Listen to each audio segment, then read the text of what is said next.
இந்த காலகட்டத்துல மக்கள் தங்களோட அன்றாட வாழ்க்கையில நிறைய இன்னல்களை எதிர்நோக்குறாங்க.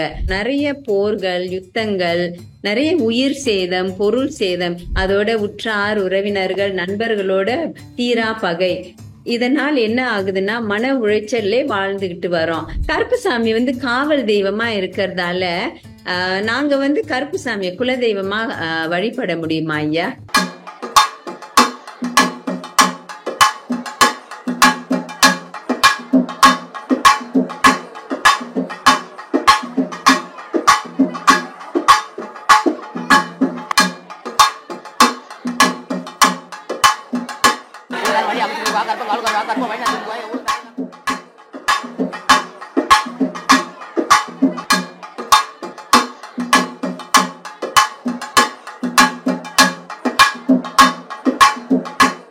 வணக்கம் ஐயா, விஜயலட்சுமி பேசுறேன் சிங்கப்பூர் சார்பா. சில கேள்விகள் சிங்கப்பூர் மக்கள் சார்பாக நான் கேக்குறேன். அதுக்கு எனக்கு அனுமதி கொடுத்தது ரொம்ப. உனக்கான தொழிலுக்கான வழி அமைச்சு கொடுக்கணுமா? கருப்பன் காவலுக்கு வரணுமா? பணப்பிரச்சனை இல்லாம உன்னை வாழ வச்சு கொடுக்கணுமா? எந்த தொல்லை இல்லாம இருக்கிறதுக்கான வழி அமைச்சு கொடுக்கணுமா? நினைச்ச காரியத்தை நடக்கணும்னு கேட்க வந்தேன். அதுக்கான வழி அமைச்சு, எந்த பிரச்சனை இல்லாம இருக்கிறதுக்கான வழி அமைச்சு குழந்தை உருவாக்கி தரணுமா?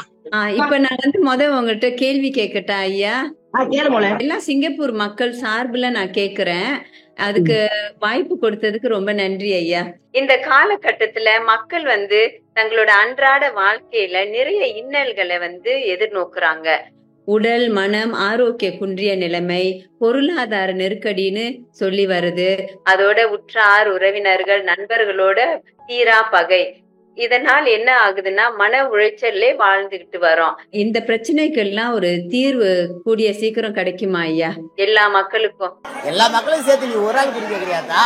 இல்ல, நான் சிங்கப்பூர் மக்கள் சார்பா ஒரு கேள்வி இன்டர்வியூ மாதிரி உங்களுக்கு கேக்குறேன் ஐயா. சரியாத்தா, உனக்கு எல்லா பிரச்சனையும் முடிய வைக்கிறேன், எல்லா மக்களையும் வாழ வைக்கிறேன். எந்த தொழில நோய் நொடி இல்லாம நீ கேட்கிற மக்களுக்கு எந்த பிரச்சனை இல்லாம இருக்கிறதுக்கான வழி அமைச்சு கூட நான் உருவாக்கி வைக்கிறேன். சரியா? இன்னும் ஒரே ஒரு கேள்வி கேட்டுக்கிறேன் ஐயா. கருப்புசாமி காவல் தெய்வம்னு எல்லாரும் கொண்டாடுறோம். ஒரு காரியத்தை செய்வதற்கு முன்னால கருப்புசாமியோட ஆசையை பெற்று செயல்படுவது வழக்கமா இருக்கிறது. சோ கருப்புசாமி நம்மளோட கனவுலையோ காட்சி அளித்தால் அல்லது அருள் வாக்கு கொடுத்தால் அதை தரிசனமாக நாங்க எடுத்துக்கொள்ளலாமா? என்னுடைய அருள் கிடைக்கணும்னா அருவா முன்ன வரும், இல்லன்னா குதிரை சத்தம் வரும். சரியா? குதிரை சத்தம் கேட்கும். சில பேர் சொல்றாங்க அவங்க கருப்புசாமி முகத்தை பாக்குறாங்க. என் முகத்தை நேரடியா பாக்க முடியாதா? ஒண்ணு குதிரைய பாக்கலாம், ரெண்டாவது கத்திய பாக்கலாம். சரியா? என்ன முழுசா பார்த்தாங்கன்னா அவங்க இருக்க மாட்டாங்க. அப்ப அந்த மாதிரி கனவு வரவங்களுக்கு அதை நாங்க தரிசனமாக எடுத்துக்கொள்ள முடியுமா?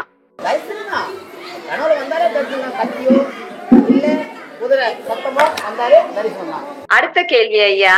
கருப்புசாமி கருணை மிகுந்த கடவுள், மானிடர் அனைவருக்கும் தந்தையாக இருந்து காத்து வருகிறார். கருப்புசாமியிடம் நம்ம வேண்டுதல்களை மற்றும் கோரிக்கைகளை சொல்லிய பிறகு எந்த மாதிரியான சகுனங்கள் அவர் வருகையை நமக்கு அறிவிக்கும்? என்ன வேண்டுனாலே நான் வந்துருவாங்க. கருப்பான்னு கூட்டு 1 ரூபா பணத்தை வச்சா நாங்க வந்துருவேன். உன் பிரச்சனை என்னன்னு பார்த்துட்டு அதை சரி பண்றதா நான் வேலை. சரியா? ஓகே. அது என்ன பிரச்சனை இருக்கோ, உன்னுடைய கஷ்டங்கள் என்ன இருக்கோ அத்தனையும் தீர்த்து தான் வருவேன். 1,000 ரூபா படி வச்சு கட்டிட்டு நான் ஒரு எலுமிச்சை பழமோ 1,000 ரூபா பணத்தை வச்சு கட்டினா இல்ல 21 ரூபா பணத்தை வச்சு கட்டினா கண்டிப்பா உனக்கு தெரியும். கருப்புசாமி காவல் தெய்வமா இருக்கிறதால நாங்க கருப்புசாமிய குல தெய்வமா வழிபட முடியுமா ஐயா? சில பேர் சொல்றாங்க எனக்கு எங்க குலதெய்வம் தெரியாது, அதனால நாங்க கருப்புசாமிய வழிபட்டு வணங்கி அவரையே குலதெய்வமா எடுத்துக்கலாமான்னு கேக்குறாங்க. அதுக்கு முதல்ல நீ பொங்க வைக்கணும். பொங்க வச்சு 7 கோழி அறுத்து ஐயா நான் உன்னை குலதெய்வமா ஏத்துக்கிறேன்னு சொல்லி நீ வரணும். படைச்சாதான் நான் உனக்கு குலதெய்வமா வர முடியும். ஓகே, சரியா? ஓகே. ஒரே ஒரு கேள்வி கேட்டுக்கிறேன் ஐயா. இந்த காலகட்டத்துல உலகில நடக்கும் நிறைய போர்கள், யுத்தங்கள், நிறைய உயிர் சேதம், பொருள் சேதம், அது இயற்கை சீற்றத்தை ஒண்ணும் பண்ண முடியாது. இயற்கை சீற்றத்தை போய் ஒரு மழை வருது, அதை போய் தடுக்க முடியுமா? அது வாயு பகவான் வர்ண பகவானால முடியப்பட்டது. சரியா? ஒவ்வொன்றுக்கும் ஒவ்வொரு இது இருக்கு. உனக்கு என்ன வேணும் அதை மட்டும் கேள்லாம் தண்ணி பண்ணி தரேன். இன்னொரு கேள்வி ஐயா, நான் ஒண்ணு கேட்டுக்கிறேன். கருப்புசாமிக்கு படையல் பூஜை செய்யும் போது மாமிசம் மற்றும் மதுபானம் வைத்து படைக்கிறாங்களே, இதுக்கு என்ன காரணம்னு சொல்ல முடியுமா ஐயா? எத்தனையோ என்னுடைய சேனா சைன்யங்களுக்கு 64,000 சேனாசன்களுக்கும் 61 பந்திக்கும் உரியது. எனக்கு என்ன தெரியுமா தேவை? எனக்கு மக்கள் நல்லா இருக்கணும், என்ன வேண்டணும் நல்லா இருக்கணும். இதெல்லாம் என்னுடைய பூதகணங்களுக்கு தான் அத்தனையும். எனக்கு ஒன்னே ஒண்ணு கொடுப்பானு, சுருட்டு கொடுப்பான். இதான் எனக்கு. இதெல்லாம் என் எதற்கு வெட்டி என் பூதகணங்கள்லாம் சாப்பிடுறதுதான் இந்த அன்னதானங்கள். ரொம்ப நன்றி ஐயா, ரொம்ப நன்றி கருப்பசாமி.